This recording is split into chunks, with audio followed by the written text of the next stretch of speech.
Jon Snow had long grown accustomed to the steady roar of Shadowfire's breath, the low rumble that resonated through the dragon's colossal frame day and night. Yet, over the last moon's turn, his life had taken a sudden, disorienting pivot. Varys, the whispered spider of King's Landing, had arrived in Volantis with a red priest in tow, delivering the astonishing news that Jon's uncertain lineage was in fact Targaryen. The truth spilled from the eunuch's soft lips in a darkened corridor of the Red Temple. His father was Prince Rhaegar Targaryen, and his mother, Lyanna Stark, had died giving birth to him. Once, he might have dismissed such claims as madness, but too many signs fit the puzzle. His bond with Shadowfire, an inexplicable tolerance for fire, and the swirl of prophecy the Red Priests had murmured about for ages.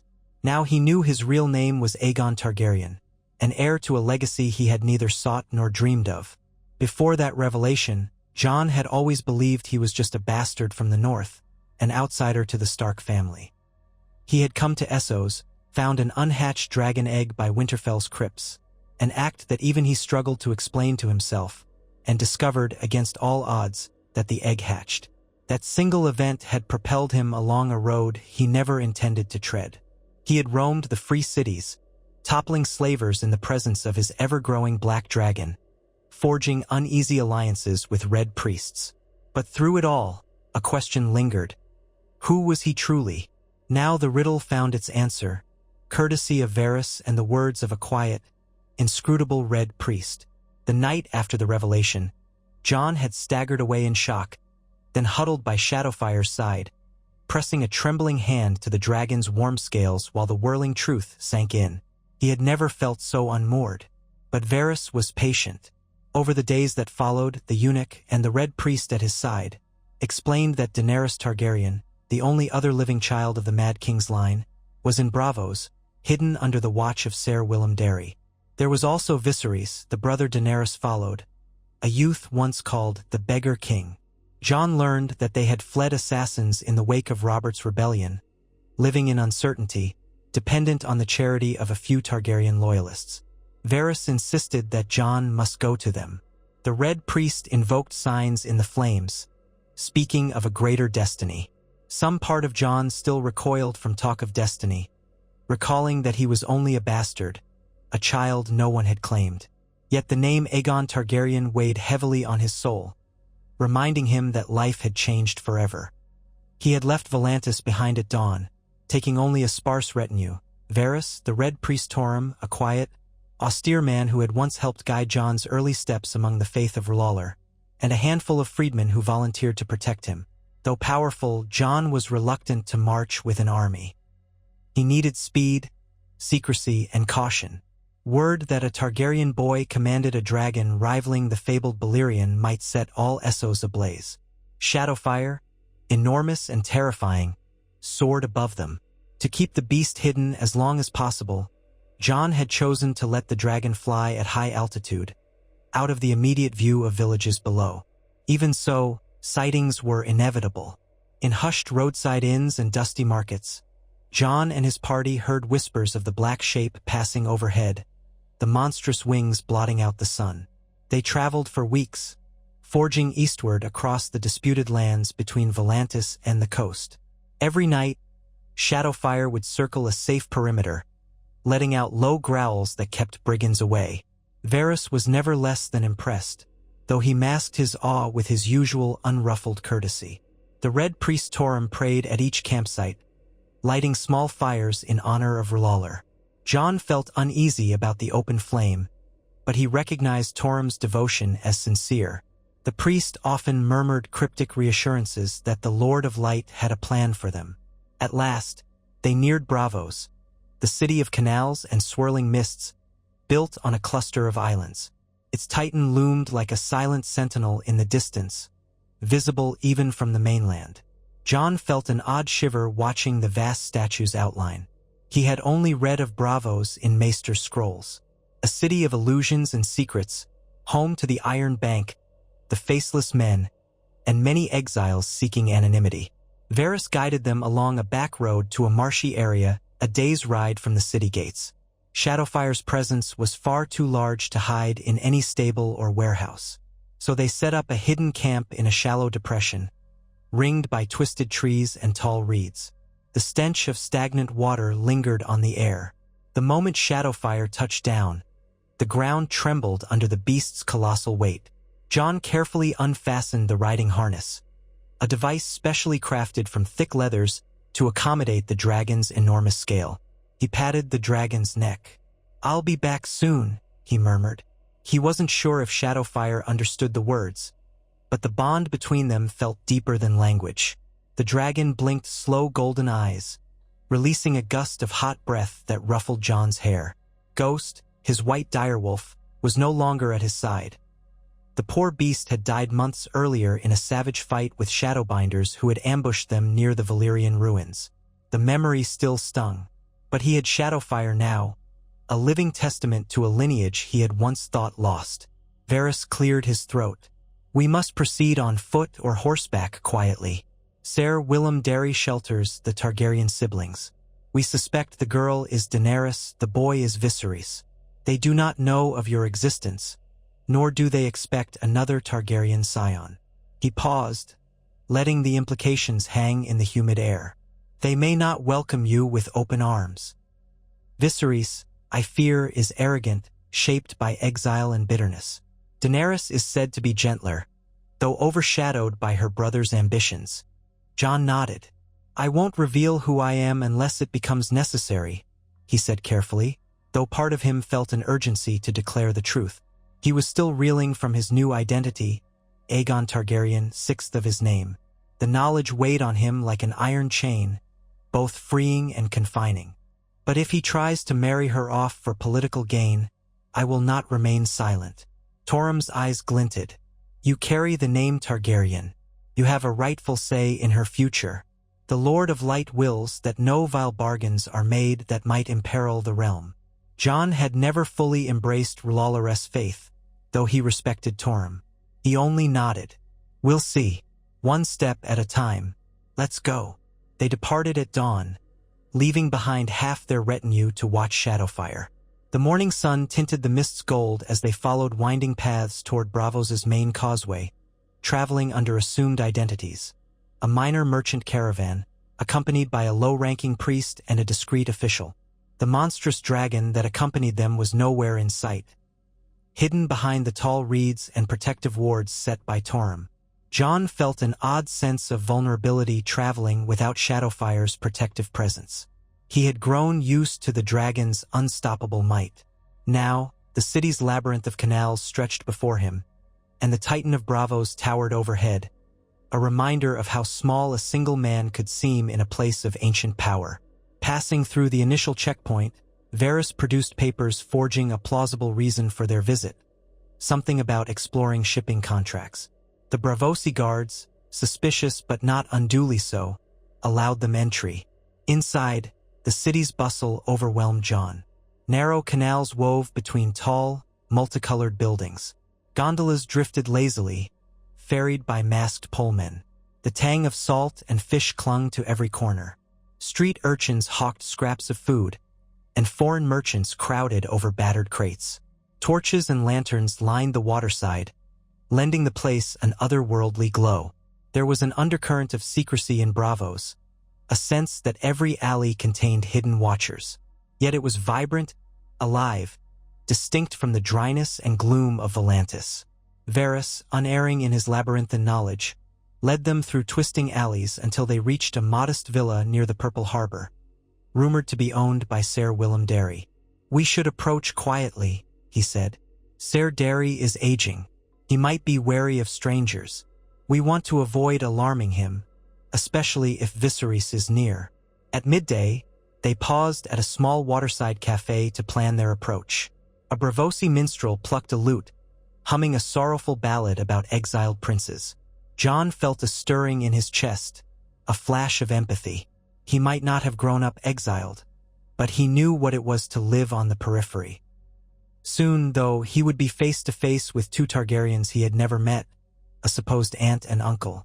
The Red Priest Torm quietly reminded Jon of R'hlloreth's blessings, which only added to the swirl in his head. They arrived at the villa in late afternoon. It was a simple two-story structure of white plaster and green shutters, tucked behind a high wall.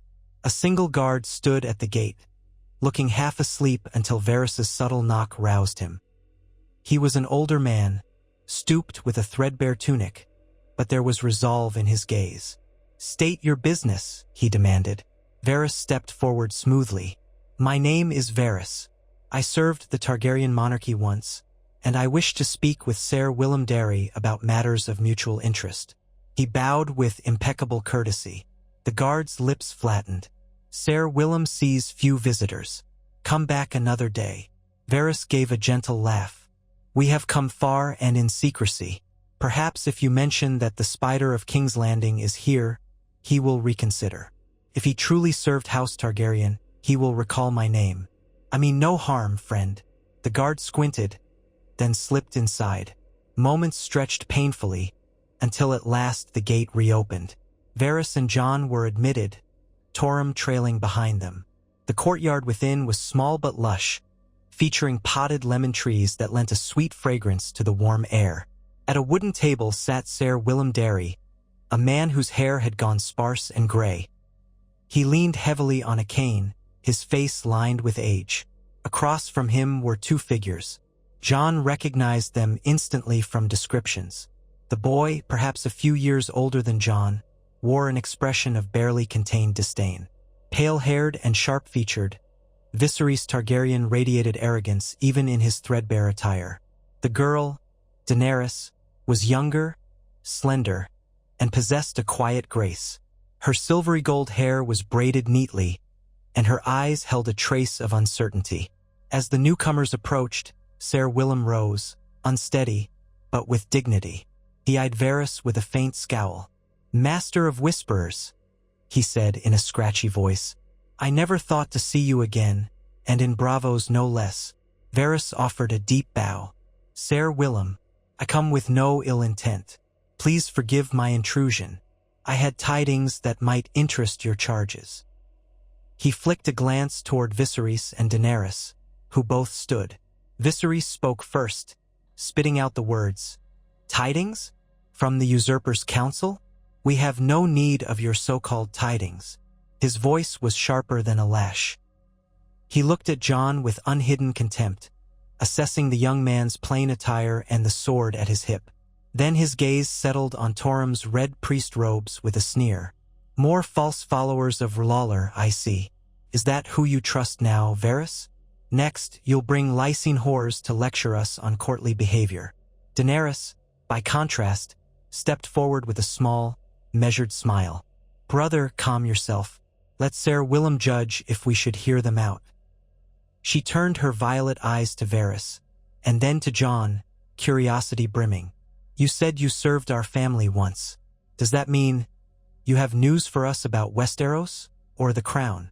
Varys inclined his head. "I served in the Red Keep for many years, and indeed served House Targaryen before the rebellion." He gestured toward Jon. "This young man is a traveler from Essos, forging alliances that might one day help your cause. He and I have discovered certain truths about your lineage, about the future of House Targaryen." Viserys scoffed audibly. "We need no more travelers or peddlers of false hope. House Targaryen is mine to command. We have but to wait for the right moment to reclaim the throne. I am the rightful king. Daenerys here is my sister, and my future queen, or perhaps a bride to be sold off to secure an alliance if I deem it necessary." Jon felt a flare of anger at those words. He reminded himself to remain calm. He had known from rumor that Viserys was proud to a fault. But hearing him speak so callously about marrying off Daenerys, the gentle girl who looked so uncertain, was galling. Jon cast a sideways look at Varys, who gave him a small nod to proceed. Swallowing the rancor in his throat, Jon stepped forward. "You are not the only Targaryen," he said evenly. "There are others who share the blood of the dragon, others who might have a voice in these decisions." Viserys' lips twisted. "And who are you to lecture me, bastard? You carry no Targaryen name. Even if you were a distant cousin, I wouldn't tolerate your insolence. I am Viserys of the House Targaryen, the third of my name, rightful king of the Undulls and the First Men, Lord of the Seven Kingdoms, and protector of the realm. You should bend the knee if you value your life. We are in exile, but we shall not remain so forever." Daenerys, watching the exchange, seemed torn. She studied Jon quietly, curiosity and puzzlement mingling in her expression. Meanwhile, Ser Willem's eyes rested on Jon's features with an intensity that suggested some measure of recognition, or at least suspicion. Tormund stepped aside, letting the conversation flow. Jon forced his voice to remain calm. "You speak of bending the knee, but your actions do not match a king. I have traveled across half of Essos, and I have gleaned enough to know we should not treat any Targaryen princess as a piece to barter. Perhaps you forget that Daenerys is your sister, not a coin to be exchanged." Viserys' face reddened with anger. "How dare you? She is mine to do with as I see fit. If wedding her to a Dothraki Khal or any other potentate helps me retake the Iron Throne, so be it. She exists to serve the dynasty, and so do you if you claim Targaryen blood. But first, kneel." That was too much. Jon felt the rage surge through him, a wave of molten fury that hammered in his temples. He recalled Varys' caution, but the memory of the previous night returned. When Varys had whispered the truth of Jon's parentage, explaining that he was no mere cousin or offshoot. He was Aegon Targaryen, the last surviving son of Prince Rhaegar, making him, arguably, the rightful heir above Viserys. The entire puzzle had clicked into place. Ned Stark's quiet guilt, the name he never spoke, the reason Jon had always been kept on the fringes. Every slight from Viserys now stoked that fire. Jon's control snapped. "Shut up, you pathetic fool," he hissed, voice cutting the courtyard hush like a sword. Viserys stepped back in astonishment. "I am Aegon Targaryen, the sixth of my name. The Iron Throne will be mine, not yours. You worthless, blistering fool. I cannot believe my uncle is such a hollow-headed clown, prattling about selling his own sister." The words spilled out in a torrent of fury. "Don't you see that your arrogance is a plague? The Targaryen line fell because men like you gave it a rotten name." An electric stillness wrapped the courtyard. Daenerys stood stunned, eyes wide, while Ser Willem's mouth fell open. Tormund, hands folded, watched with solemn acceptance, as though he had foreseen this. Varys said nothing, letting the revelation land. Only Viserys broke the silence, voice cracking in rage and alarm. You dare call yourself Aegon Targaryen? My nephew died in the sack of King's Landing, along with Princess Elia Martell and Rhaenys. They are all dead." His eyes flickered in fear, though he tried to mask it. "You are lying." "I am not," Jon said, forcing calm into his tone, though his heart hammered. "Varys told me the truth of my birth only last night. My mother was Lyanna Stark, but my father was Rhaegar Targaryen. I am their son, hidden away in the north to protect me from Robert Baratheon's wrath. Ned Stark raised me under the name Jon Snow to keep my identity secret. But no more." He breathed heavily, letting the swirl of raw anger recede slightly. "You speak of being rightful king, but by birth the crown would come to me before you. For you are my uncle, but the line of succession from my father outranks you. You might style yourself the third of your name, but you have no claim above mine." Viserys looked as if he had been slapped. His jaw quivered. For a moment, it seemed he might lash out physically, but the presence of Ser Willem and the gravity of Jon's words stayed him. "This is impossible," he spat. "Lies from the spider or from some red priest's illusions. Even if Rhaegar had a child, the boy was rumored to be in Dorne. He was murdered. We have known this for years." Varys stepped forward softly, his voice gentle. "The child in Dorne was indeed believed killed by the mountain, but certain accounts differ. Prince Rhaegar had a child with Elia Martell, yes, an infant known as Aegon. That boy was lost, or so we believed. But the truth here is more intricate. Lyanna Stark bore Rhaegar another child in secret. The name was meant to be Aegon Targaryen. Lord Eddard Stark, her brother, protected him from the wrathful vengeance that ended your father's reign. This is the young man before you." Viserys' mouth worked soundlessly as he processed that. Daenerys, meanwhile, took a tentative step toward Jon. Her violet eyes were glassy with astonishment, or perhaps the beginnings of tears. "If this is true," she murmured, "then you and we are kin indeed. I had thought Viserys was all I had left in the world." Jon's anger cooled at Daenerys's gentle words. He inclined his head. "It seems we share more than I ever dreamed possible. But your brothers talk of forcing a marriage for you. I cannot let that pass. I've seen enough cruelty in Essos to know that a Dothraki Khalasar is no easy path. You deserve better." Viserys found his voice, though it trembled. "Who are you to decide what is better for her?" His attempt at bravado faltered under the new tension. "You claim you are a Targaryen, but the line is muddled with Stark blood. You call me a fool? The entire rebellion started because Rhaegar tarnished our house by taking that Stark woman. Everything fell to ruin. My father died, we lost the throne. My sister and I have lived in beggary, and you dare lecture me?" Jon's chest tightened at the mention of his mother. He wrestled down another flash of anger. "Rhaegar believed in prophecy, so I've heard. He believed the union of Stark and Targaryen might bring forth the prince that was promised or some such. Perhaps he was right, perhaps not. But let us not forget your father was the Mad King. The realm had turned against him. The rebellion came from more than just my parents' union." Daenerys interjected, voice quiet but firm. "I remember little of our father, only stories. Ser Willem has told me the best of him, but I have heard the darkness too. The realm despised him. If we are to rebuild House Targaryen, it must not be with cruelty. Or madness." Her eyes flicked to Viserys. "I do not wish to be bartered off, brother." Viserys glowered, but his rage seemed to be burning itself out. He let out a dry laugh. "You say that now, but you forget I am the rightful king. If this supposed nephew dares claim the throne, let him raise an army. Let him face me openly. We shall see who remains standing." Then his expression flickered with a sly cunning. "Or perhaps I should see this whelp for what he is, an upstart, drunk on illusions of grandeur. He does not have a single knight to his name." Jon returned a cold glare. "You assume I have no power, but you know nothing of what I have accomplished in Essos. I have allies in Volantis, and I hold a key greater than armies." He stopped just short of revealing Shadowfire.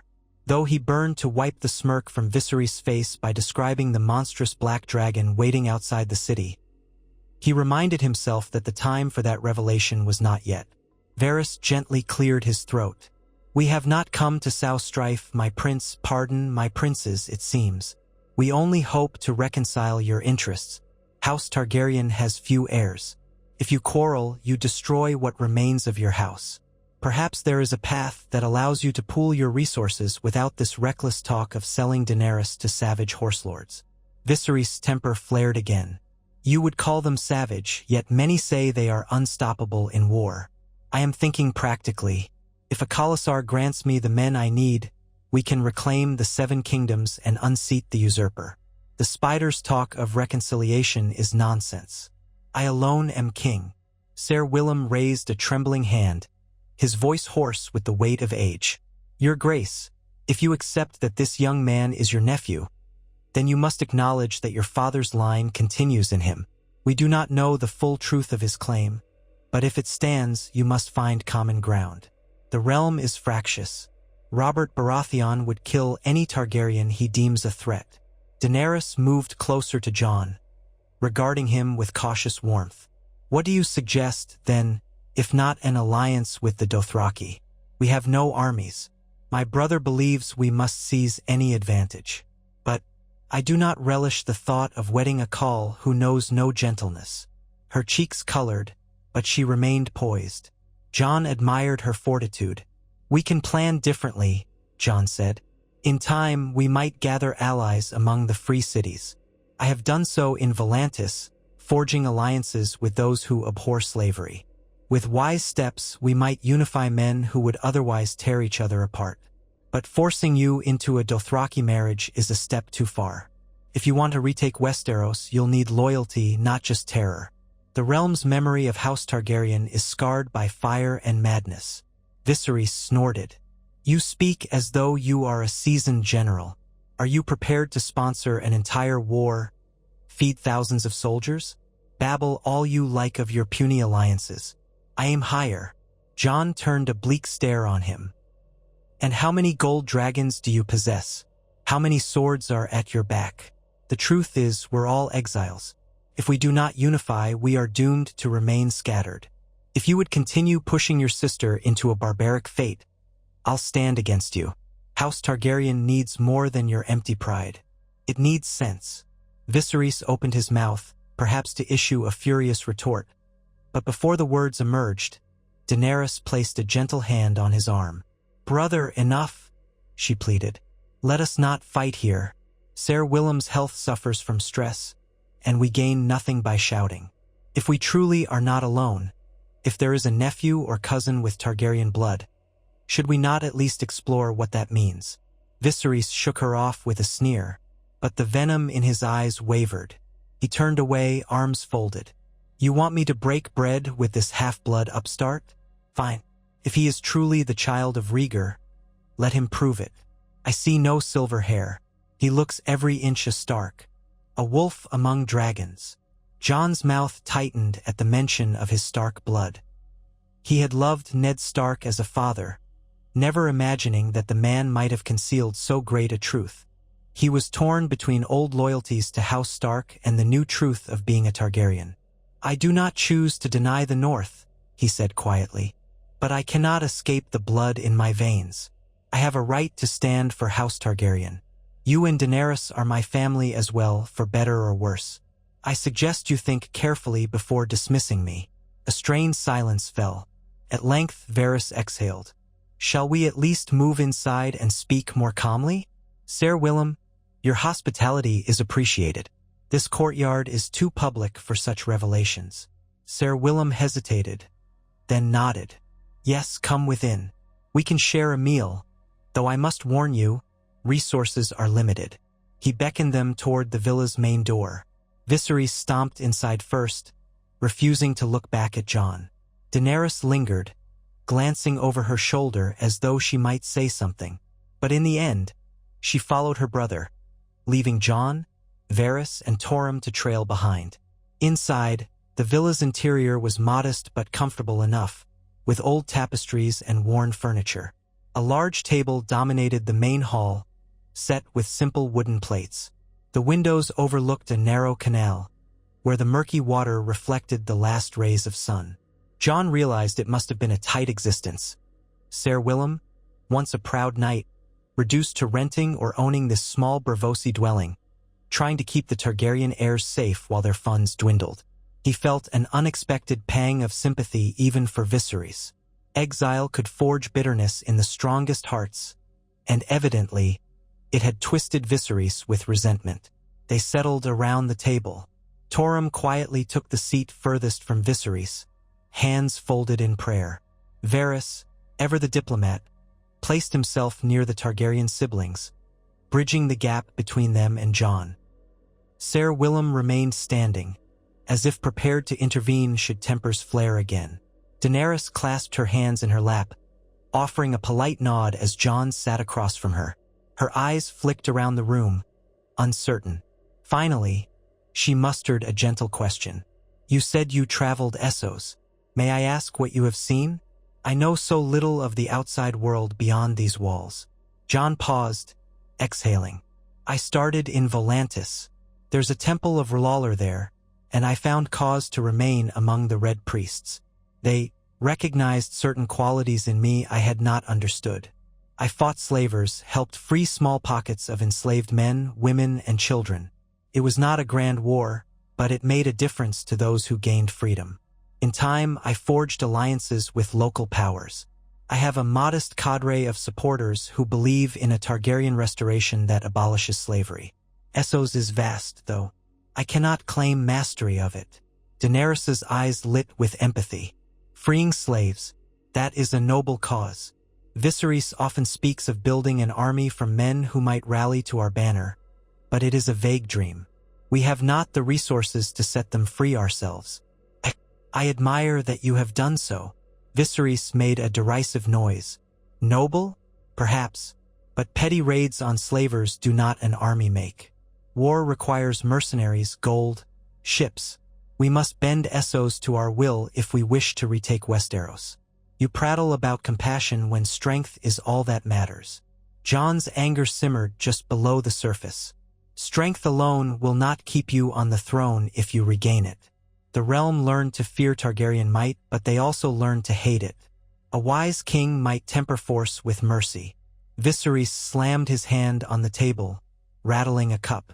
I grow weary of your lecturing. You speak as though you are a king already. Where is your crown, your bannermen? All you have is the spider's honeyed tongue. At this, Jon almost let slip the existence of Shadowfire. But he refrained, mindful that the brazen announcement of a massive dragon might provoke panic or an immediate meltdown in Viserys. Instead, he said, I possess more than you know. If we must test claims, I am willing. But let us not sink deeper into this pointless bickering. The real question is whether House Targaryen stands united or tears itself apart anew. Wise words, Varys interjected softly, seeking to defuse tension. Consider how Robert Baratheon or the Lannisters would rejoice if they saw you at each other's throats. You have found a living relative. Perhaps you might harness that to find strength, not weakness. Ser Willem nodded slowly, his face weary. His Grace Viserys has endured much heartbreak. I have done my best to raise him and his sister in safety, though the gold we once possessed runs low.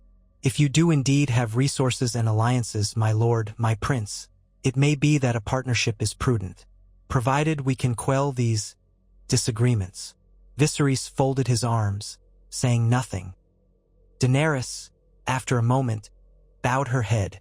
I for one welcome the chance to know our nephew, she said quietly, testing the word on her tongue. Though it all feels impossible, if Varys' knowledge is correct, we stand on the brink of something that could restore the house we lost. Jon felt a flicker of warmth at her acceptance. Thank you, princess, he said, remembering to address her with courtesy. I, too, look forward to learning about you. If we can stand together, perhaps House Targaryen can be more than the ghosts we inherited. Viserys rolled his eyes, but for the moment he remained silent. Tormund took advantage of the lull to inquire softly about lodging for the night. Ser Willem, though reluctant to trust these strangers, graciously offered a pair of cramped rooms upstairs. We have little space, but I'll see you're not sleeping in the street, he said. Tomorrow we can speak more. I'll not have your arguments disturb the entire household this late in the day. They rose from the table. Varys, well practiced in social nuances, gestured politely for Daenerys to retire first. She nodded, stepping away with a half-smile at Jon. Viserys shot Jon a final glare before storming upstairs in front of her. Ser Willem hobbled after them, cane tapping the floor. Tormund offered Jon a supportive nod and followed. That left Jon and Varys alone for a moment in the now-dim main hall. A single lantern flickered, casting long shadows. Jon whispered, frustration etched on his face. I nearly told him about Shadowfire. I wanted to see him cower, but I held back. Perhaps that was wise, but, gods, I wanted to put him in his place. Varys gave a small, sympathetic smile. He is a proud creature, shaped by desperation. He knows only the bitterness of exile. He will not yield easily. Perhaps in time, Daenerys might temper him. If not, your presence here may lead him to rashness. Tread carefully. There is little sense in revealing your greatest advantage when your words alone suffice for now. Jon exhaled. Yes, you're right. He's so certain of his rights that he's prepared to sacrifice his own sister. That kind of cruelty is unconscionable. Targaryens wed siblings in the past, I know, but this is different. She's no broodmare to be traded for an army. If I have any say, that will not happen. Varys nodded, placing a hand on Jon's arm. I believe you, and if your heart remains set on forging a gentler Targaryen restoration, then help Daenerys find another path. She seems eager for a kinder future. Jon looked away, a swirl of conflicting emotions inside. The weight of a lost identity pressed down on him. He found a measure of comfort in the fact that Daenerys was not as haughty as her brother. "We should rest," he murmured. "Tomorrow we figure out how to make them see reason." "Yes," Varys agreed. "I suspect tomorrow will bring new surprises." They climbed the stairs, which creaked underfoot. The rooms upstairs were cramped, with narrow cots jammed against the walls. Tormund had found a corner room, leaving the adjacent one for Jon and Varys. Through a tiny window, the Braavosi night glistened, canals reflecting moonlight, while distant lanterns flickered across the city's hidden nooks. In the corridor, Jon heard Viserys' voice behind a closed door, raised in an argument with Daenerys. He couldn't make out the exact words, but the tone was harsh, insistent. Daenerys' softer pleas were barely audible. Jon shut his own door, a sense of guilt clawing at him. He had turned their world upside down, declaring himself Aegon Targaryen. The effect was inevitable. If indeed he was the rightful heir, everything Viserys believed about his own destiny was threatened. But what alternative did Jon have? He was done living under false names and half-truths. The reality demanded confrontation. Still, he felt pity for Daenerys, caught between her brother's rage and this new nephew who came roaring from across the sea. Sleep proved elusive. He lay on the stiff cot, arms behind his head, recalling the swirl of memories from the last 24 hours. Varys telling him about Rhaegar Targaryen's secret marriage to Lyanna Stark, the truth Ned Stark had shielded from Robert's wrath, the intricacies of succession. His entire world had shifted, and in Braavos, the children of the Mad King lived, as battered by fate as he was. The gloom pressed in, and eventually, exhaustion overcame him. He drifted into uneasy dreams, filled with images of direwolves and dragons, of winter snows and raging flames. He woke at dawn to faint light creeping through the window. Varys was already up, seated at a small desk rummaging through a leather folder of notes. Tormund's soft chanting rose from somewhere down the corridor. Jon rubbed the sleep from his eyes and braced himself for another likely round of tension with Viserys Targaryen. He dressed in simple clothes again, ignoring the faint odor of damp walls. When he stepped outside, he found Daenerys waiting, arms folded. She offered a tentative smile. "Good morning," she said. "My brother is already in the courtyard, complaining about the lack of a proper breakfast. I wish to speak with you alone, if I may." "Of course," Jon answered, somewhat surprised. She gestured him toward a narrow balcony that overlooked the canal. The morning air carried the briny smell of the sea. They stepped outside, leaning on the railing, listening to gulls cry overhead. Daenerys fussed with the edge of her sleeve, as though uncertain where to begin. At last, she looked up at him. "Thank you," she said softly, "for opposing the idea of marrying me off to a call. I know my brother means it as a path to power, but I fear the Dothraki. I fear what might be done to me. We are Targaryens, and yet we wander scorned and poor. I have never truly had a home." Jon felt a pang of empathy. "Nor have I," he admitted. "Even in Winterfell, I was an outsider. I only learned the truth of my parentage recently. You can imagine the shock." She nodded slowly, her expression earnest. "If you truly are Rhaegar's son, that would make you older than me, but younger than Rhaenys, I suppose. It is so strange to think of the uncle I believed was my father's only surviving son. Yet, if it is true, then we must find a way forward. Together, perhaps." Jon ventured a small grin. "I'd like that, but I won't pretend I have all the answers. Our house's downfall was brutal. The realm might not welcome us back. Robert Baratheon hates Targaryens with a passion." A shadow of sorrow crossed Daenerys' features. "They say my father gave him reason enough. I only pray we might restore House Targaryen's name without inflicting more suffering." She glanced back toward the corridor, where Viserys' voice echoed faintly from below. "My brother thinks differently. He believes fear is the only language men understand. That's what he preaches each night." Jon let out a resigned breath. "He might be right about fear, but we must not rely on it alone. We have to be more than tyrants. I only hope he sees reason. If not, well, we shall see." She met his eyes, searching them. After a heartbeat, she said, "I trust you more than him already. That is unsettling to admit, but you have shown me kindness. I can sense you want to protect me, not use me as a bargaining chip." "Thank you."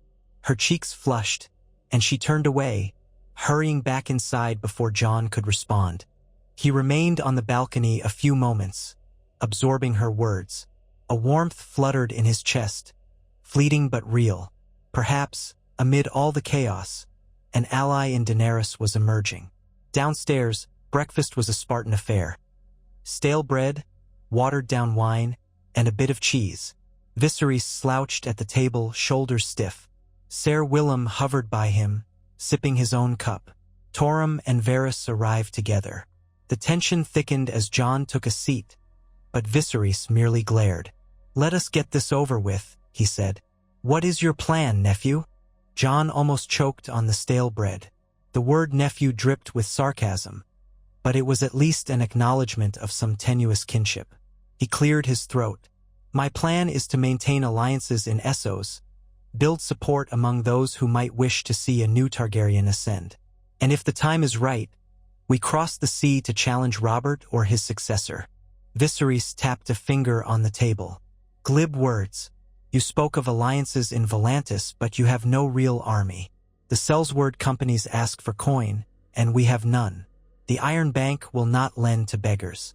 That leaves the Dothraki or other slavers, but you claim to abhor slavery. So what do you propose instead?"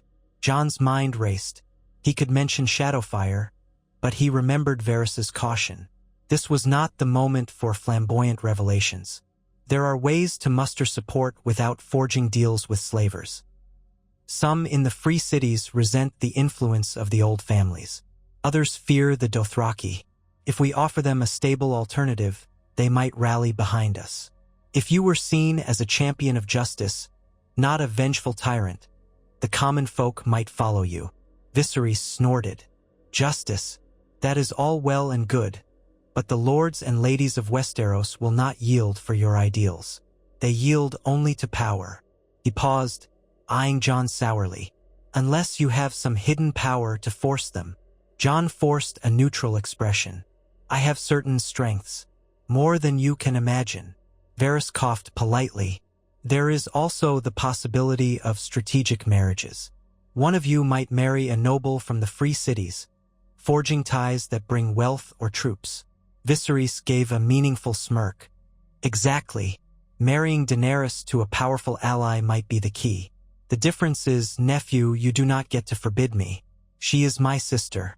Her hand is mine to give, and we Targaryens historically wed siblings. Should I choose, I might wed her myself as our ancestors did." He watched Jon's reaction with a sly glint. A pulse of outrage flared in Jon, but he controlled it. He recalled the Targaryen tradition of incest, though it appalled his northern sensibilities. "You would force that upon her, even if she didn't wish it?" Viserys shrugged. "She is a Targaryen princess. We have few options. Why do you presume to know better? Are you squeamish, northern boy?" Jon's jaw tightened. "Yes, if you must know. I find the notion repugnant.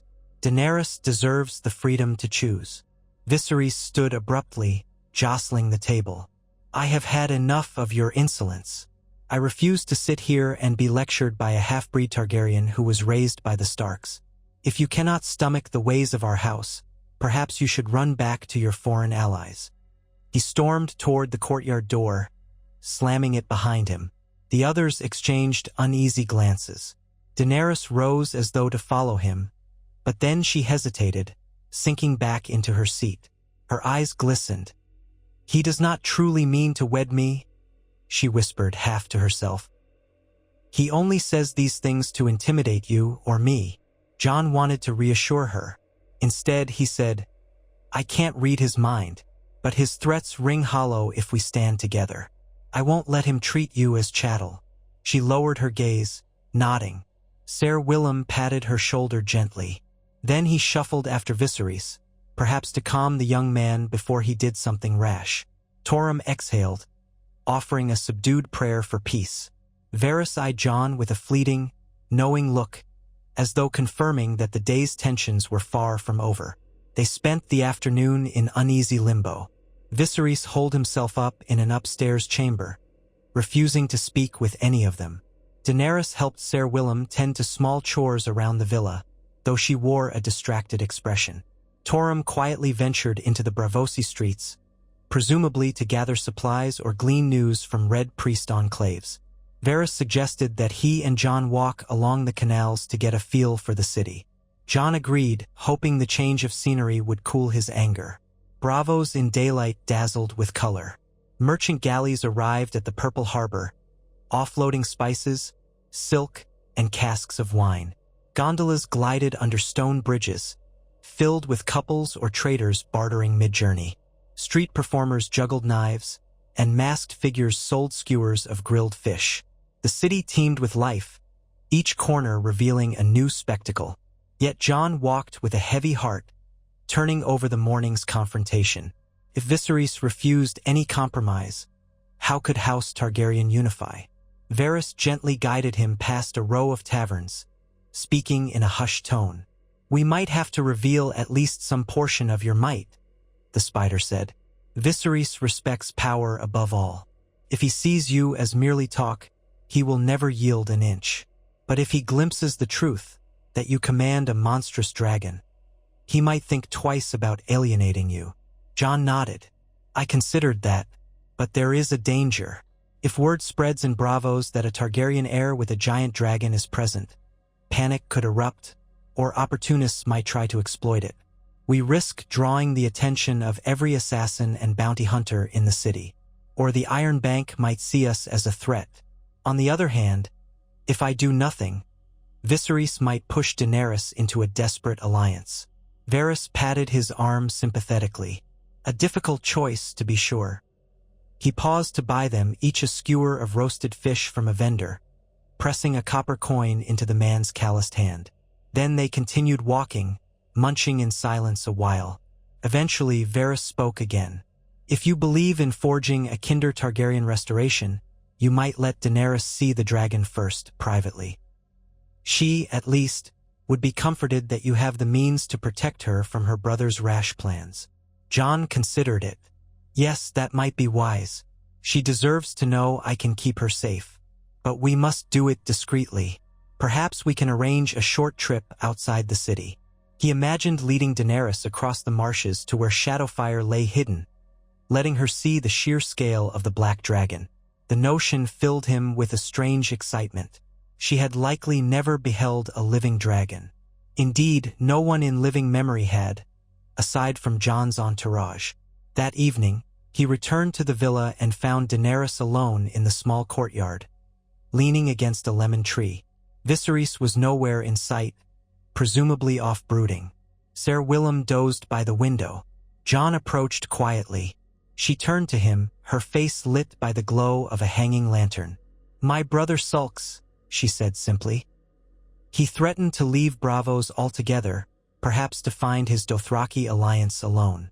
Ser Willem convinced him to wait at least another day. But I fear it's only a matter of time." "Then come with me," Jon blurted, surprising even himself. At her startled look, he pressed on. "Let me show you something beyond these walls, something that might prove you have another choice." Her gaze flickered. "What is it?"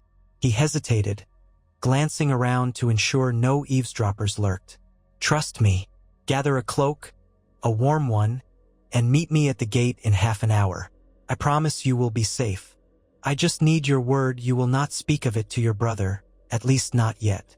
She studied him in thoughtful silence, then nodded. "Very well. Half an hour." She stepped away, heading into the house with purposeful strides, leaving Jon's heart pounding at the risk he was about to take. True to her word, Daenerys emerged from the villa half an hour later, cloaked in a dark garment with a hood that concealed her hair. A swirl of tension rippled through Jon's gut, but he mustered a confident expression. Varys had signaled from a side alley, indicating he would not interfere, but his watchful presence lingered. Tormund was away, or so it seemed, possibly in the city still. Jon had a small boat waiting at a nearby dock, arranged quickly through a hired Braavosi gondolier with no questions asked. Daenerys said little as they sailed through labyrinthine canals under the night sky. Lantern light reflected in the water, dancing like fireflies. Jon glimpsed curiosity and a hint of apprehension in her eyes. He offered her a reassuring nod. Eventually, they reached the outskirts of Braavos, where the waterways opened to the lagoon. From there, he had arranged 2 horses, courtesy of Varys's bribery. Daenerys disembarked with measured grace, stepping onto the muddy bank. "Where are we going?" she asked, voice hushed. Jon helped her mount, then swung into the saddle of his own horse. "A short ride," he said. "There is something I need to show you, something that might change everything you and your brother assume about me." He set off at a brisk pace, guiding her along the same route by which he and Varys had come into Braavos. The night air was cool, and the darkness was broken only by faint moonlight. At times, the marshy terrain required them to slow. Daenerys followed with unflagging determination, though he heard her breath quicken. They rode for over an hour before they neared the hidden camp. Jon felt a surge of anticipation, wondering how Shadowfire would react to a new Targaryen presence. The watchers stationed there recognized Jon's approach and let him pass. Torches flared. Daenerys blinked, seeing the silhouettes of a few tents among the reeds. Then a thunderous sound rumbled across the clearing. She caught her breath, turning her gaze toward the massive shape curled in the darkness. Jon dismounted slowly. A cluster of men parted, revealing the colossal black dragon. Even in the gloom, its scales shone with an inky sheen. Moonlight caught the ridges along its spine. A low growl rumbled in its throat as it lifted its head, eyes glowing like embers. Daenerys let out a small gasp, nearly stumbling as she slid from her horse. "Gods!" she whispered. "A dragon, a true dragon. I never believed I would see one in my lifetime." Jon moved to Shadowfire's side, placing a hand on the beast's flank. The dragon exhaled a hot, sulphurous breath that gusted across them. "This is Shadowfire," Jon said softly, heart pounding. "He hatched from an egg I discovered in the crypts of Winterfell. I've raised him since he was small. Now, as you can see, he's anything but small." Daenerys inched closer, face illuminated by the flickering torches, mingled with tears in her eyes. "He is magnificent," she murmured. "I had heard rumors that dragons might be reborn, but to see it, to stand here, oh, how I wish my brother could understand what this means." Jon managed a rueful smile. "Yes, I suspect if Viserys saw Shadowfire, he'd be forced to acknowledge my power. But it might also drive him to do something reckless. That's why I show him to you first. I want you to know that I can protect you. I won't let your brother or anyone else sell you into subjugation. If I must, I will show him that we have the means to challenge him." She reached out gingerly, hovering her hand above the dragon's snout. Shadowfire sniffed, then made a surprisingly soft crooning sound. Daenerys smiled tremulously, stroking the warm scales. "He knows I'm Targaryen," she whispered. "He senses it. I can feel something." Her voice shook with wonder. Jon stepped aside, giving her room. He felt a strange kinship in that moment, seeing Daenerys connect with Shadowfire. It was as though the ancient blood of Valyria stirred in them both. She inhaled, turning back to him. "Thank you for showing me this.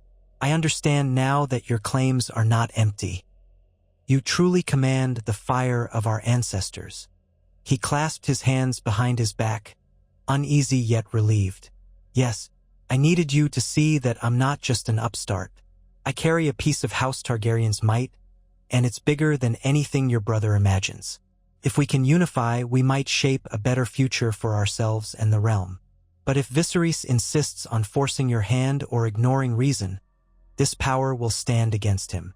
A flicker of sadness passed over Daenerys' face. "He is my brother, and he has suffered so much. I would not see him hurt, but I cannot let him ruin the last remnants of our house with cruelty. Perhaps, if he sees Shadowfire, he will realize that his arrogance alone will not win the throne." Jon nodded gravely. "We can try to reason with him. I won't be goaded into a pointless fight, but I will not let him treat you like chattel." She bowed her head in gratitude. The night air wrapped them in a hush, punctuated only by the dragon's heavy breathing. They spent the next while in quiet wonder, Daenerys tentatively exploring the edges of the dragon's wings, Jon explaining how he had grown it from a single egg. She listened with rapt attention. Then, near midnight, they returned to the horses. "Shall we go back?" Jon asked gently. "I suspect Viserys will realize you are gone." Daenerys gave the sleeping dragon one last stroke. "Yes, but I shall not forget this." Her voice trembled with excitement or nerves. "One day, we might have dragons once again ruling the skies above Westeros." They rode back in relative silence, each lost in thought. When they finally reached Braavos, dawn was near. The sky had turned a pale gray. They parted ways at the villa's gate, exchanging a final, earnest look. Daenerys whispered, "We must show him soon, or he may never believe." Jon brushed a wisp of silver hair from her face. "We'll choose the right moment. Rest now. We can speak later today." She slipped inside. Jon loitered a moment, breath heaving from the rush of the night's events. He had taken a dramatic step, revealing the dragon to Daenerys alone. But in his gut, he felt certain it was the right choice. She was no fool. She would weigh her brother's threats against this new power and choose her path carefully. Perhaps, in time, she might temper Viserys' worst impulses. He returned to the canal boat, paying the gondolier a little extra to keep silent. Soon, he was back in the cramped room at the villa, collapsing onto the cot. Sleep was fleeting, but enough to carry him past dawn. By late morning, the household stirred. Jon rose, rubbing bleary eyes, and found Varys waiting for him in the corridor. The eunuch wore a mischievous smile. "Good morning. Did the princess enjoy her excursion?" Jon shot him a wry look. "Word travels fast with you. But yes, she saw Shadowfire. She wants to show Viserys, hoping it will make him see sense." "I'm less optimistic." Varys spread his hands in a graceful shrug.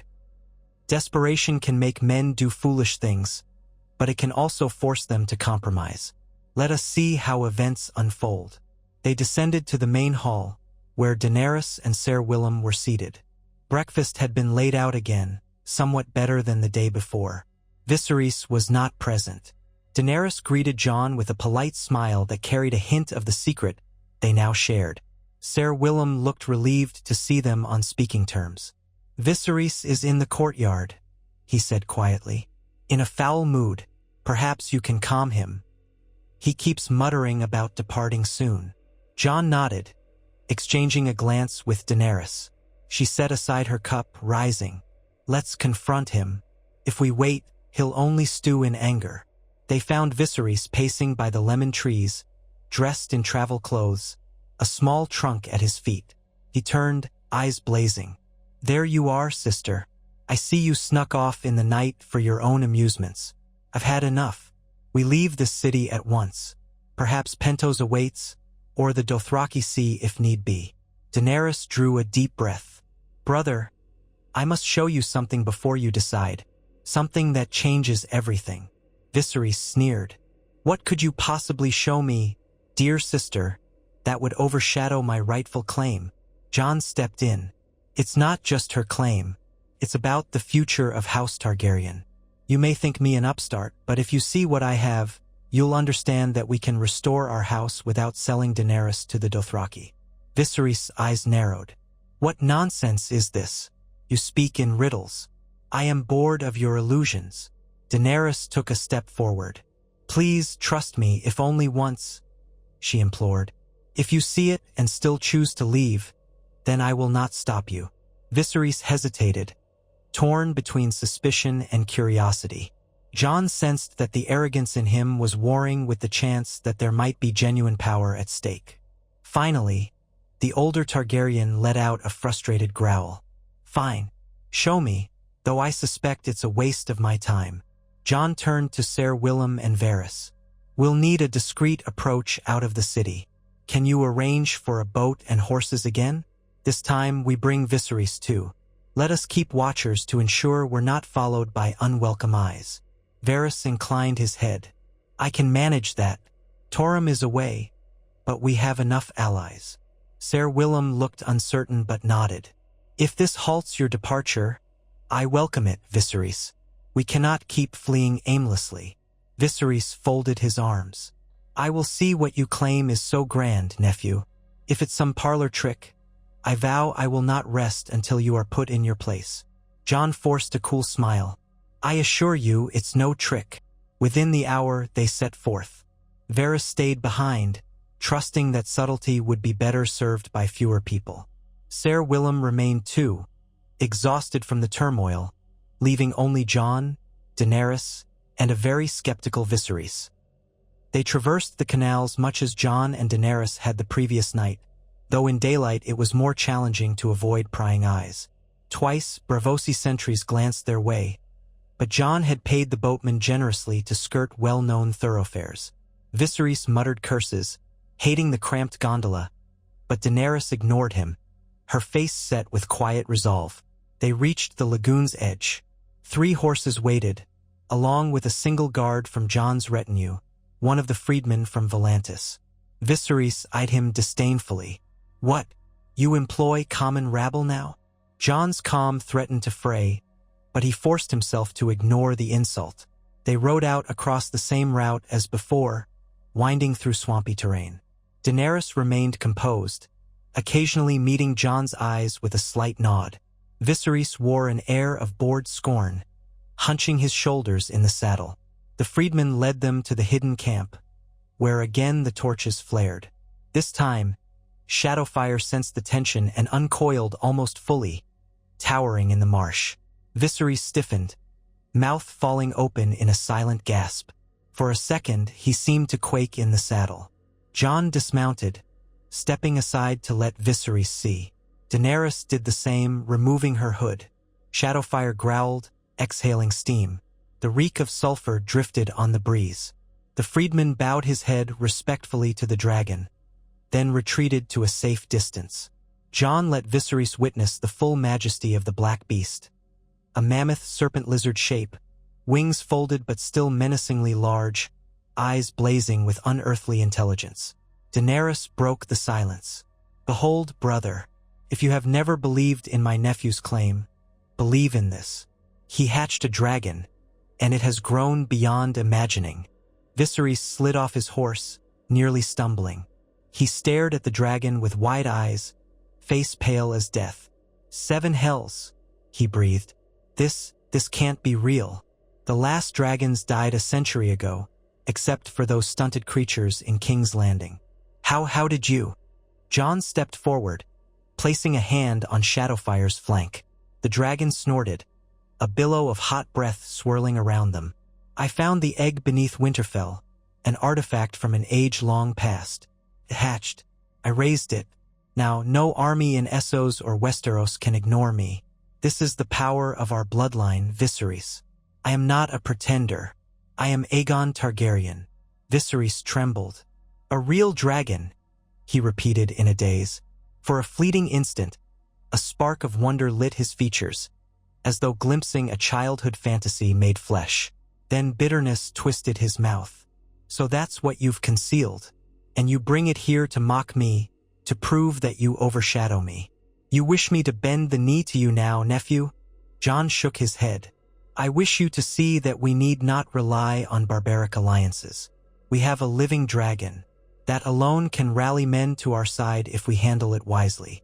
The realm will quake at the thought of dragonfire unleashed again. But that doesn't mean we must be tyrants. We can rebuild House Targaryen on a better foundation. Viserys' eyes flicked from the dragon to Daenerys, to Jon, and back again.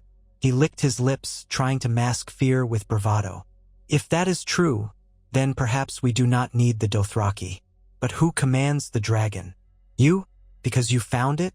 Or me, as the rightful king? Daenerys spoke quietly. Brother, this dragon obeys Jon. He raised it from birth. You cannot simply claim it as your own. If House Targaryen is to live, we must unite, not fight over who holds the reins. Viserys stared at her, frustration warring with desperate hope. I could ride a dragon, too, if that is the destiny of our blood. Why should he be the only Targaryen with such might? Jon could see the lines of greed and jealousy forming on Viserys' face. You do not simply mount a dragon you've never bonded with, he warned. It would kill you. There is no easy route. Shadowfire recognizes me as family, as a caretaker. Another dragon might accept you in time, but for now, this one is mine. Viserys swallowed. You display this monstrous power to overshadow me, but perhaps we can come to terms. If your goal is truly to restore the Iron Throne to House Targaryen, you need me. I am the son of the Mad King, the rightful heir in the eyes of many exiles. My claim cannot be tossed aside so easily. Jon met Daenerys' gaze. She gave a slight nod, encouraging him to show patience. We can negotiate claims later, Jon said, voice measured. For now, let us agree that Daenerys will not be bartered away. Let us share in this knowledge that a dragon lives. We can work together to gather allies. In time, we might cross the sea as a united front, not as petty rivals. Viserys clenched his jaw. Fine, if it spares me from scrounging for savage horse lords. I do not relish dealing with them anyway, but do not think I will simply relinquish my birthright. You may have a dragon, but I was crowned in tradition by my mother's loyalists. Daenerys cut him off gently. Enough, brother. We have a path now that is more than beggary. Let us not spoil it. She laid a calming hand on his shoulder. He let out a shaky breath, half enthralled by Shadowfire, half resentful of Jon. Meanwhile, the freedman approached, bowing to Jon. All is well, my prince? He asked, voice low. Jon nodded. He turned to Viserys, noticing that some flicker of ambition had replaced the pure anger in the older Targaryen's eyes. Perhaps glimpsing the dragon had awakened a new hunger in him. That could be dangerous, but at least it might keep him from a foolish Dothraki alliance. Jon stepped away from Shadowfire, giving the dragon a gentle pat. I will keep him hidden here for now. We can discuss the next steps in Braavos, but we must remain discreet. If the Braavosi discover a giant dragon in their marshes, panic may ensue. Viserys swallowed, eyes never leaving Shadowfire's hulking form. Yes, we must move carefully. He finally turned to Jon. I will not kneel to you, but I will not sabotage you either, if you truly mean for House Targaryen to rise again. Let that be enough for now.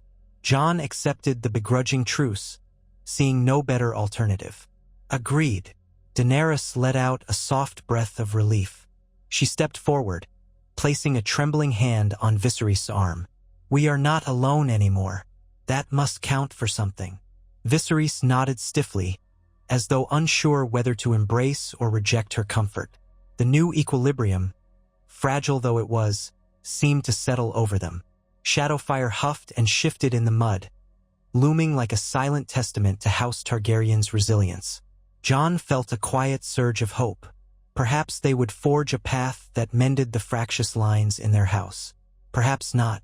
But at least Daenerys was spared a forced marriage to a Dothraki call. That alone felt like a small victory. They spent the next hour conferring in hushed tones. Jon revealed glimpses of the alliances he'd formed among freedmen in Volantis, the Red Priests who saw him as a harbinger of prophecy. Viserys listened intently, though scorn remained etched in his posture. Daenerys asked gentle questions, focusing on how the common folk reacted to seeing a dragon. Jon explained that shock often gave way to awe, but that he tried to govern with compassion. In a surprisingly calm voice, Viserys mused aloud that fear might be easier to harness. Jon and Daenerys exchanged worried looks but did not confront him further. At least he was no longer ranting about selling his sister. The sun was dipping low by the time they decided to return to Braavos, though Jon arranged for the freedmen to remain on watch with Shadowfire. Viserys, exhaling a deep breath, walked backward away from the dragon, as though reluctant to leave the mesmerizing sight. Daenerys gave the beast a final, affectionate glance before remounting her horse. Jon sensed that her empathy extended to the dragon's plight, a living being hidden in a swamp. She too had lived in hiding all her life. They rode back under an uneasy peace. Viserys was subdued, occasionally glancing at Jon as if measuring him anew. Daenerys seemed thoughtful, as though deciding how best to steer her brother's newfound acceptance. At the lagoon's edge, they switched to the waiting gondola. The boatmen rowed them through twisting channels, the watery paths lit by flickering lanterns. Despite the tension, none could deny the surreal beauty of Braavos at twilight, the colors of the sky reflected in glimmering water. When they disembarked near the villa, Daenerys turned to Jon. "I fear the days ahead will not be easy, but I thank you for showing me, and him, what you have. Maybe this will keep us united a while longer." Jon inclined his head. "You need not thank me for what is your right as well. This is our house, our heritage, for all its burdens. I'll stand with you, for as long as I can." Viserys gave a short nod, parting from them with a distant air. He vanished inside the villa, presumably to brood or reimagine his grand strategies. Daenerys lingered. "Rest, nephew," she said, her voice gentle. "Tomorrow we must plan anew. I appreciate your willingness to protect me from ill-conceived alliances." Jon felt a surge of warmth in her calling him nephew without scorn. "Good night, princess." She departed, leaving him alone in the courtyard, mind swirling. The compromise with Viserys felt tenuous, but it was something. Perhaps the secret unveiling of Shadowfire had altered the trajectory of House Targaryen's exiles. Jon found himself thinking of Ned Stark, the father who had hidden his true name. Did Ned ever imagine that Rhaegar's son would come to this? Standing in Braavos, forging alliances with the siblings no one had believed survived? Life was strange indeed. He strolled around the lemon tree, inhaling the night air. Varys watched from a shadowed corner, stepping forward with his silent grace. "You have done it, then. He knows. Is it enough to stay his hand?" Jon shrugged. "For now. He's rattled by the dragon, but he's too proud to simply kneel. We'll have to manage his ambitions carefully." Varys gave a knowing smile. "Ah, the challenge of dealing with Targaryen pride. Still, you have accomplished much. Daenerys sees you as a protector, and Viserys sees you as an asset he cannot ignore. The rest is a matter of cunning and patience." Jon nodded.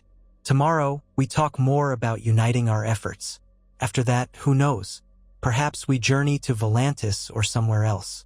The possibilities are vast." Varys gestured for Jon to follow him inside. "You sound more like a prince with each passing hour. Come, let us find some rest. You'll need your strength. The path before you is strewn with obstacles, but you have a dragon large enough to overcome most of them." They ascended the creaking stairs, the flickering lamps casting dancing shadows on the plaster walls. The hush of the villa enveloped them. Somewhere above, Viserys might be pacing or scribbling notes. Daenerys likely retreated to her small bed, mind alight with thoughts of a black-scaled wonder. Jon felt exhaustion tug at him, yet exhilaration too. He parted ways with Varys at the top landing, stepping into his cramped chamber alone. Sinking onto the cot, he exhaled. The events of the past 2 days spun in his head. His fury at Viserys, the hush of revealing the dragon to Daenerys, her shining eyes in the moonlight, the mixture of wonder and greed in Viserys' face as he beheld Shadowfire, and always the knowledge that he was not Jon Snow but Aegon Targaryen, heir to a house that had once ruled the 7 kingdoms with fire and blood. That realization drifted through his mind like an ember, glowing with possibility, crackling with danger. He wondered if Ned Stark ever dreamed this day would come, or if Lyanna had once prayed that her son might unify a broken realm. Tomorrow, the negotiations would continue. House Targaryen, scattered across the narrow sea, might find a new dawn in the monstrous wings of a black dragon. Daenerys had begun to believe. Viserys, for all his flaws, might cling to the only chance he had. And Jon, Aegon, would need to lead them or at least guide them, lest they tumble once more into madness and tragedy. He closed his eyes, letting the swirl of possibility settle, a faint smile ghosting across his lips. Through betrayal and heartbreak, House Targaryen had survived in unlikely heirs. Now, as the new morning glimmered on the horizon, they would either rise together in blazing triumph, or devour one another, like dragons feasting on their own tails. Jon prayed, in the hush of that Braavosi night, that for Daenerys' sake and for the good of the realm he had never seen, they would choose unity. With Shadowfire at his side and the name of Aegon Targaryen on his tongue, he felt a spark of hope that perhaps, just perhaps, the centuries-old legacy of dragon lords might yet find redemption.